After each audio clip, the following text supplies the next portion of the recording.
अनुपमा की हालत हो गई है खराब, मिला है बहुत बड़ा धोखा बचपन की साथी से और बैठने वाली है बुलडोजर के सामने, रोकने वाली है डेमोलेशन अपनी चौल का। हे एवरीवन, अनुपमा सीरियल के आज के एपिसोड में आप सबको देखने को मिलेगा कि अनुपमा को सुबह होते ही कॉल आता है। जस्सी कॉल करके बताती है कि यहाँ पर बुलडोज़र लेकर कुछ लोग आ गए हैं और कह रहे हैं कि आज दोपहर तक आप लोग के पास टाइम है, 12 बजे तक, 1 बजे तक इस चौल को खाली कर दीजिए, नहीं तो ये सारी चौल तोड़ दी जाएगी।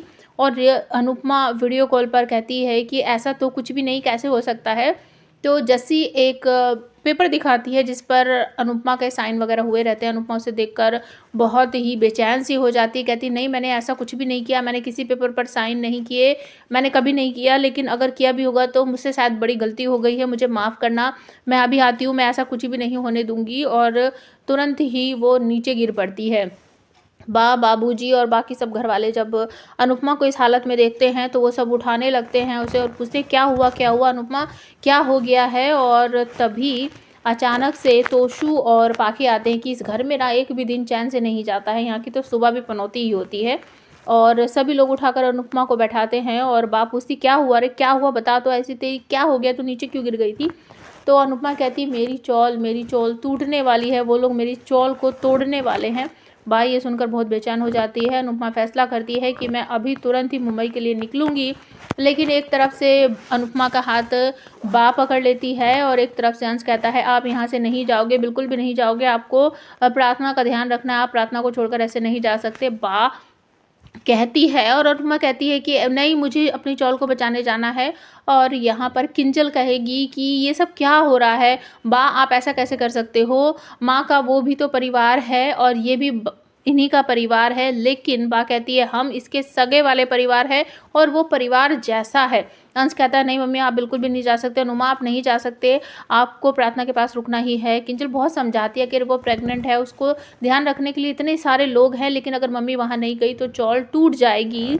आखिरी में फैसला ये होता है कि अनुपमा जाएगी प्रेम और राही के साथ। तो गाड़ी में निकल लेते हैं, साथ में जाने वाली है परी भी। और बार बार अनुपमा को राही कह रही है मम्मी मैंने कहा था ना, मैंने कहा था किसी पेपर पर साइन मत करना, आपने मेरी बात नहीं सुनी, मैंने कहा था कि रजनी आंटी मुझे ठीक नहीं लग रही है, उनके मंसूबे कुछ अच्छे नहीं लग रहे हैं।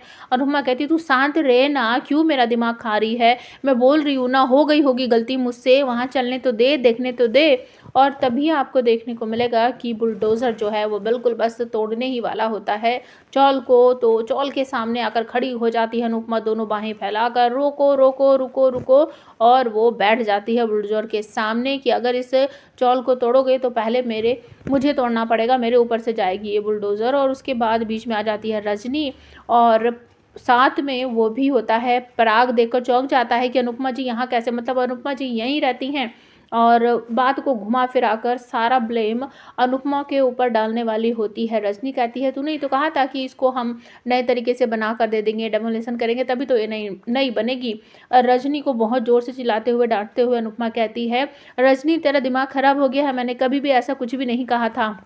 रजनी कहती है चिल्लाने से कुछ नहीं होगा अनुपमा, ये देख तेरे साइन है इस पर, तेरे साइन के बिना ही मैं थोड़ा कुछ कर रही हूँ। और आपको ये भी देखने को मिलेगा कि अनुपमा उस बुलडोज़र को वापस भेजने में कामयाब हो जाने वाली है।